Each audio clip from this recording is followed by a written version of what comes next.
NMH at 1 highlights the news making waves ranging from current affairs, community stories, sports and economic news. Here are the headlines. Geingob resigning will be damaging to his image. That is according to Swapo Secretary General Sophia Shaningwa. Now Defence Force supporting efforts to mitigate the drought, and Axali Doeseb laid to rest over the weekend. I am Glen-Nora Tjipura and this is NMH at 1.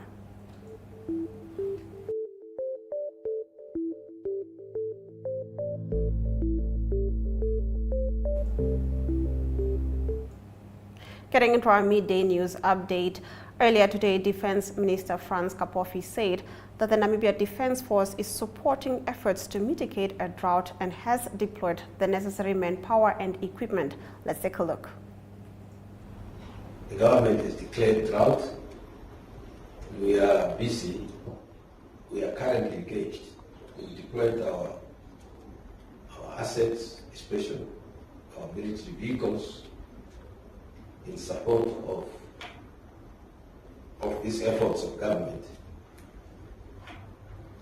A good number of our vehicles and our drivers and support staff are currently engaged in this operation. Visual News highlights local stories from across Namibia. Right after the break, we get into that. Welcome to What's Cooking, where culinary passion meets expert insights. Somebody must really want to cook and want to cook good food. Immerse yourself in the bustling world of professional kitchens as top chefs create mouthwatering dishes. Join us for in-depth interviews as our host explores the experiences and expertise of our guest chefs. Don't miss out. Tune in to What's Cooking on NTV every Friday at 2100 hours and let the culinary adventure begin.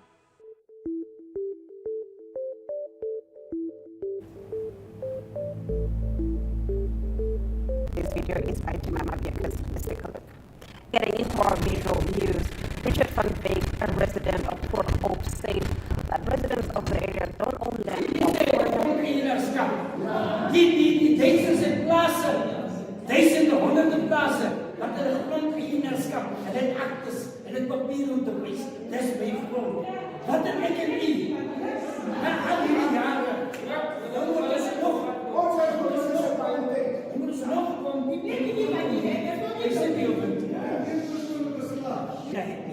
wat ek sien, sit jy windhoek het 'n money making agenda. Want in die eerste plek, kom ek so sê, in die eerste plek het hulle gekom en hulle praat van grond hier. En in die tweede plek het hulle gepraat van sand mining. Nou wie gaan benefit by die sand mining? Nie ons het ons gesien sandbox.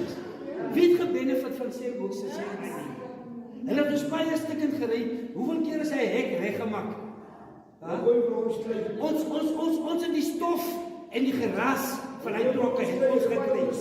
En die mense, die sandbox het nie eens, hulle het nie eens 'n sopkombes of 'n skoolsaal hier gebou of 'n pad reggemaak. Nou moet dit weer gebeur. Die mense loop oor ons loop. My bekommernis is, as ons regtig waar, as ons hier saam staan, ons is gou om te sê, ja, en amen. Maar as dit kom by, kom ons staan saam. Dan let ons so, 50.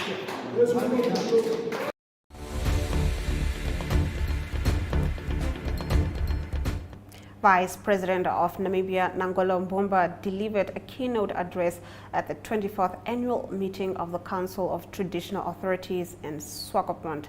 Let's take a look.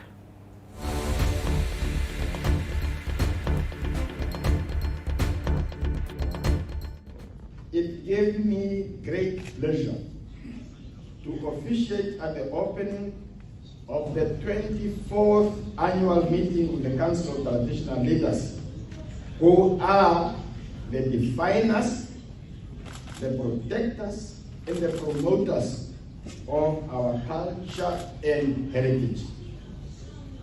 In accordance with the Namibian Constitution, the Council of Traditional Leaders has an important responsibility of advising the President on matters of traditional governance in the country. It is due to this relationship that it has become customary for the President to officially open the Council meeting. Namibians have a constitutional right to practice their cultural beliefs and traditional practices, provided that they do not infringe upon the provisions of the Namibian Constitution. Cultural beliefs are the glue that holds communities together. Therefore, it is expected of all Namibians to practice their traditions and cultures in manners that respect the rights of others and contribute to the process of nation building and nation reconciliation. As we gather here, we do so knowing that regardless of our political, religious, tribal, racial, and class differences, we all have the same objective: the saving of the Namibian people. The only duty we have is to save the Namibian people and keep them together. It is our collective duty to hold hands and revive our nation so that we can move forward as a Namibia ready to achieve her destiny. A Namibia defined by unity and shared national identity. A Namibia defined by peace and social harmony. And a Namibia defined by new economic opportunities and growth. Director of Ceremonies, our economic trajectory indicates that Namibia has entered a period of revival with green shoots on horizon. I have the utmost confidence that to achieve economic emancipation for all, Namibia must be propelled forward by collective efforts of its people.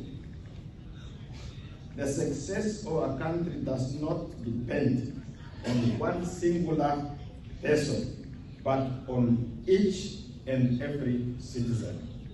Each and every son and daughter of our soil must become a catalyst for development and change.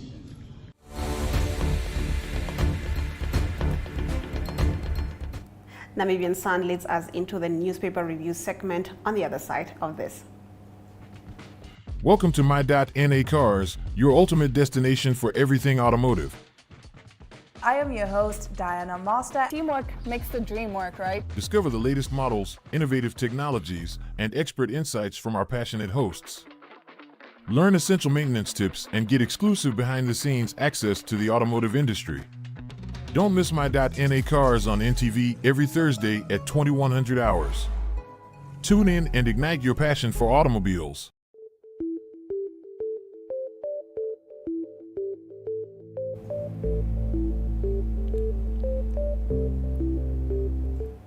Getting into our newspaper review segment, starting off with the Namibian Sun. The Namibian Sun leads with the headline, Geingob resigning would be damaging to his image. Now, this is according to Swapo Secretary General Sophia Shaningwa. She echoed the remarks on Saturday at the Swapo rally in Windhoek. She said that the extraordinary Congress can only be held if an unnatural condition happened. If the Secretary General resigns, then there will be an extraordinary Congress. If the Deputy Secretary resigns, there will be an extraordinary Congress. If the Vice President resigns, there will be one. If the President of the country resigns, there will be one. The President, Hage Geingob, is not ready and is not prepared to damage his image as the leader of Swapo and a leader of this country. He is not going to resign. Shaningwa added that there will also be no resignations from the other aforementioned positions. On page 3, the paper reports that Rehoboth's acacia firewood is lighting up SA. At least 20 truckloads of firewood from the acacia tree forest are transported to South Africa into Cape Town and Durban every day. Michael Otuseb, the Deputy Director of Forestry Management, said there is a huge demand for this sought-after firewood and stressed that these exports need to be regulated. Now, moving over to the Republicans' front page, the investigation into the 3 Icelanders who allegedly had a stake in the Fishert corruption scandal has led to new information that will be included in the request to extradite them. According to the Attorney General Martha Imalwa, the preliminary findings from NAMRA are that the foreign Icelandic directors made various misrepresentations. The preliminary findings regarding value-added tax suggest they also falsified income tax declarations. According to Imalwa, there were unforeseen delays in finalizing the formal extradition requests for the Icelanders. She claims that the investigation has uncovered information that necessitated further inquiry into the involvement of the Icelanders. NAMRA is still investigating aspects related to actual financial damage suffered by the Namibian Treasury due to their criminal actions. Now, on to page 3. The Cancer Association of Namibia's latest statistics indicate that prostate cancer is currently the most common cancer among Namibians, with 350 new cases diagnosed annually. According to a media statement, the data shows that about 5% of all men in the country are currently living with prostate cancer, which is slightly higher than the 4.6% of women living with breast cancer. Now, the association will focus on raising awareness about prostate cancer this month and encourages all men over the age of 45 to undergo testing. Now, moving over to the Allgemeine Zeitung's front page, it focuses rather on a so-called documentary film produced for the German television station NRD, which was broadcast under the translated title German Guild, Namibia and the Genocide. The film has attracted massive criticism on account of its substantial incorrect or incomplete historical facts. Critics maintain that it does not do justice to the historical truth and ends up casting Namibia in a false light. This has led to various open letters having been addressed to the television producers, as well as well-known Namibians like the Namibian artist Imke Rust and the director of the Namibia Institute for Democracy, NID, Naita Hashono, having taken exception against the tone and setting of the film. The German media outlet BILD has now taken up and reported about this debacle too. On page 3, as usual on Mondays, the Allgemeine Zeitung has brought another interesting scientific report. Starfish are among the most enigmatic creatures in the marine world, and their unusual appearance has kept many researchers busy over the last few centuries. Recently, marine biologists have been asking the admittedly somewhat abstruse question, where is the head of the starfish actually located? After decades of puzzling, at least this mystery has now been solved. The surprising answer is its head is everywhere. According to genome analysis, starfish are basically nothing more than walking heads without a torso. Even in their arms, there are almost only gene signatures that are associated with the development of a head. Interesting news indeed. Do stick around for one newspaper review after the break. Welcome to What's Cooking, where culinary passion meets expert insights. Somebody must really want to cook and want to cook good food. Immerse yourself in the bustling world of professional kitchens as top chefs create mouthwatering dishes. Join us for in-depth interviews as our host explores the experiences and expertise of our guest chefs. Don't miss out. Tune in to What's Cooking on NTV every Friday at 2100 hours and let the culinary adventure begin.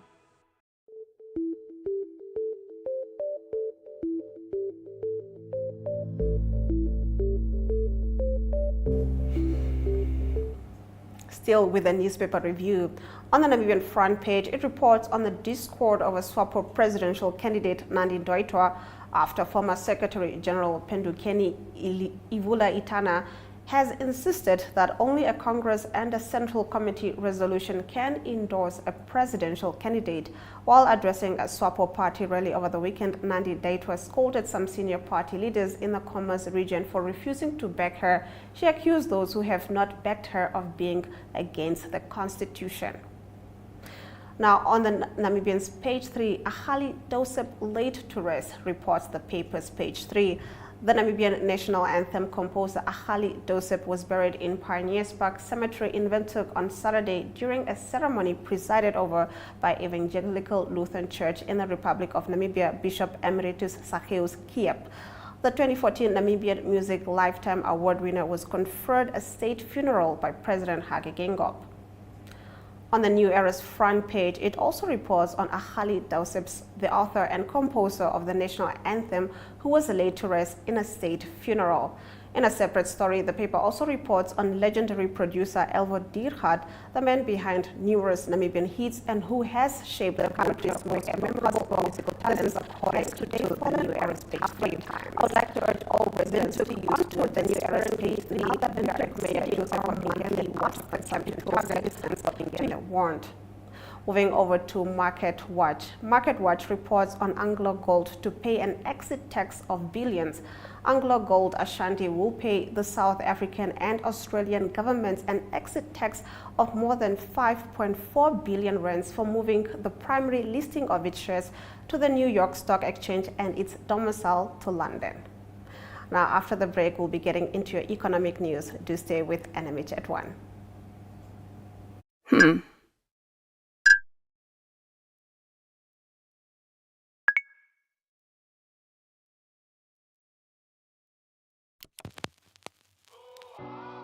eTicket, your online ticket solution for events and event marketing, bringing you ease of mind and making sure that your event gets out there.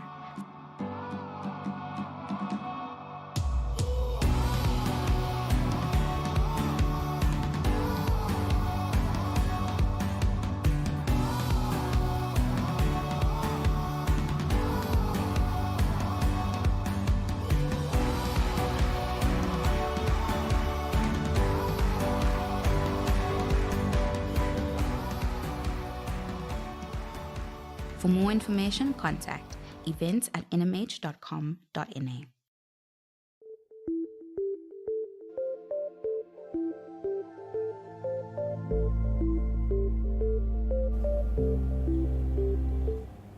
Getting into our economic news, B2 Gold Corp's Oshikoto mine in Namibia generated revenue of nearly 87.96 million Namibian dollars, or about 1.6 billion Namibian dollars, in the 3 months ended September, up 61% from the same quarter last year.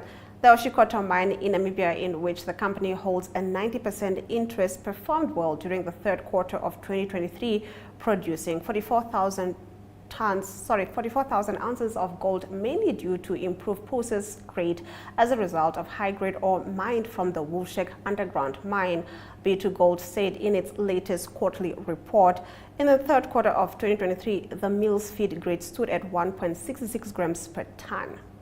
Let's take a look at our economic indicators.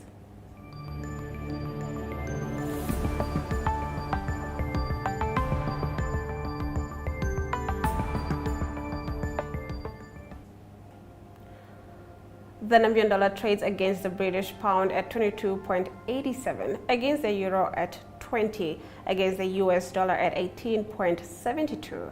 2 Namibian dollars and 57 cents gets you 1 Chinese yuan. On the Namibia Stock Exchange, all major stock remained the same.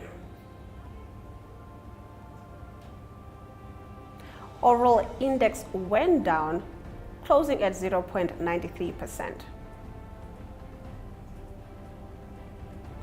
On the commodities market, gold went down while platinum, Brent crude oil and copper went up. Brent crude oil trading at 0.44%, going for $82.50 per barrel.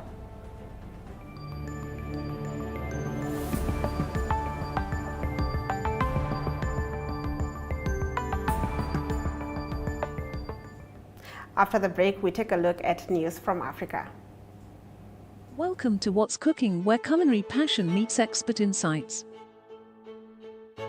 Somebody must really want to cook and want to cook good food. Immerse yourself in the bustling world of professional kitchens as top chefs create mouthwatering dishes. Join us for in-depth interviews as our host explores the experiences and expertise of our guest chefs. Don't miss out.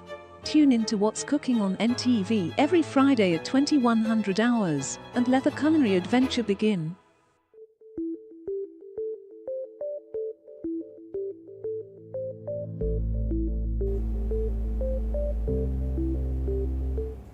Getting into our news from Africa, Paul Mackenzie, the Kenyan preacher at the center of a doomsday cult that led to the deaths of more than 400 people, was found guilty on Friday, but not of their killings.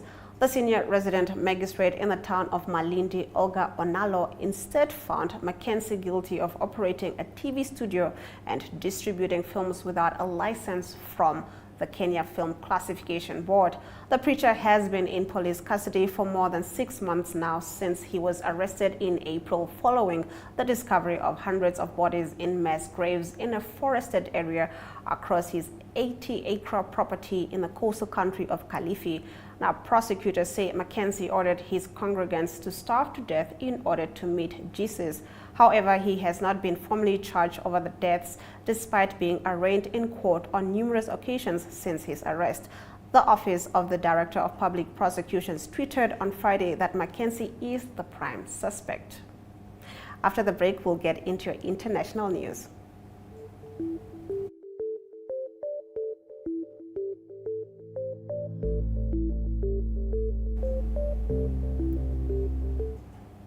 Now, a frantic effort is underway in northern India to rescue dozens of workers trapped after a mountain tunnel they were helping to construct collapsed on Sunday, leaving them confined behind a pile of rubble with little oxygen and water.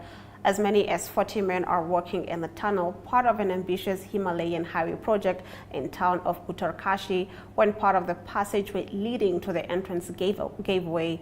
Authorities said, "We are in touch with the men inside. All of them are all right and we are communicating with them," he said. "We are all working hard to get them all out," Uttarkashi's Superintendent of Police Arpan Udavanshi told CNN. Now, rescuers have been supplying oxygen and water to the men through the debris, Udavanshi added. Now, photos and videos from the scene showed a large machine excavating debris from the dark tunnel as dozens of rescue officials gathered by the entrance. Now, state and national disaster officials have come together to assist with the operation alongside local police officials. After the break, we'll be getting into your local sports news. To stay with NMH at 1.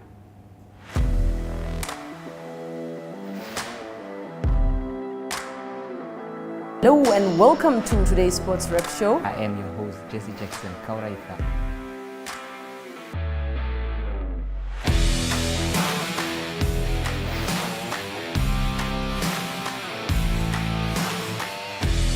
In replay, Namibia, who had won the toss for the first time on this tour. Good day everyone, time for international sports news, starting off with tennis news, both on the WTA for women's and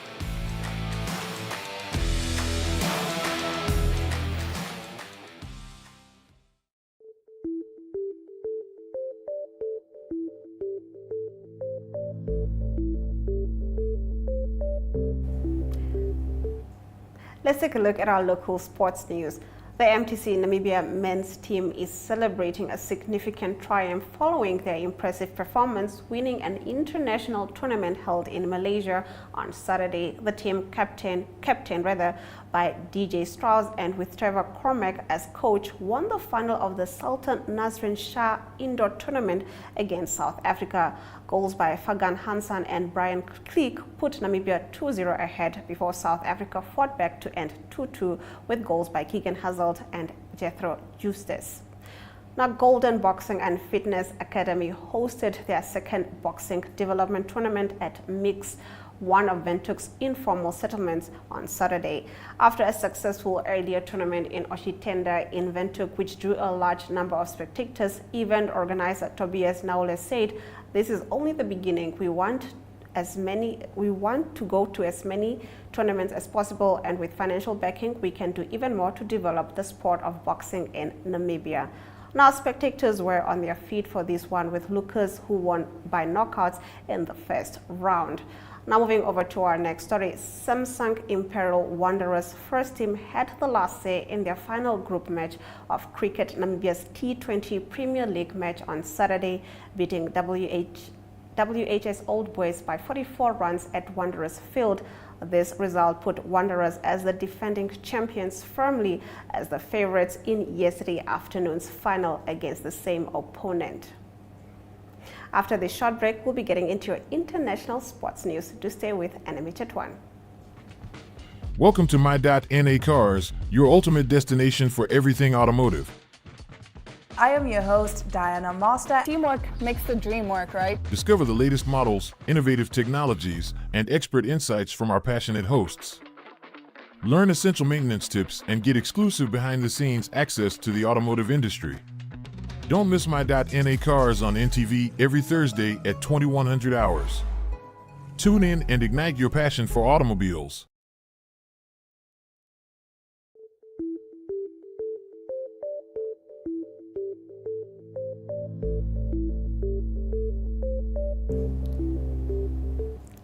Let's take a look at our international sports news. Manchester City were thwarted by Cole Palmer's 95th minute penalty as Chelsea salvaged a 4-4 draw from an incredible clash on Sunday, while Mohamed Salah fired Liverpool up to second in the Premier League. A share of the spoils at Stamford Bridge leaves City 1 point ahead of Liverpool, who beat Brentford 3-0, and Arsenal at the top of the table. Now, Palmer came back to haunt his former club as City 3 times let the lead slip against the Blues. Pep Guardiola's men went in front in controversial fashion as Erling Haaland slotted home a penalty after he had been pulled down by Merck Kakura as the two jostled for position at the back post. But Chelsea have often saved their best in Mauricio Pochettino's early months in charge for the toughest opposition. Now, it took a miracle moment, moving on to our next story, something totally against the run of play for the Emirates Lions to finally claim their first victory in this year's Vodacom United Rugby Championship as they came from behind to beat the Scarlets 24-23 in Lanelli on Saturday night. Moving on to our next story. That was it from our sports. After the break, we'll be getting into the news highlights from today's broadcast. Neopaints has established a 67-year Namibian legacy, creating personalized paint solutions that blend quality and innovation for the Namibian people. We pride ourselves in being a 100% Namibian-owned company, investing in our country and our people by employing and empowering true Namibians. With every brushstroke, Neopaints commits to our quality guarantee and always delivering a coat of excellence. At Neopaints, we always stay true to our country. We are as Namibian as you.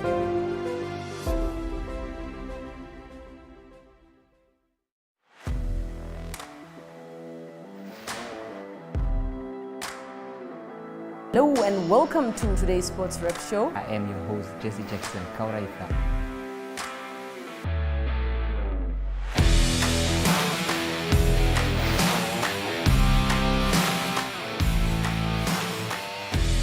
In replay, Namibia, who had won the toss for the first time on this tour.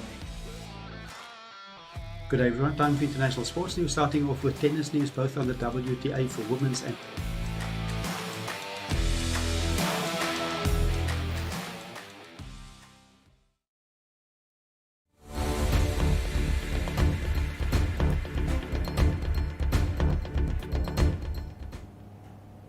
You're still watching NMH at 1, and if you've just joined us, here are the news highlights from today's broadcast.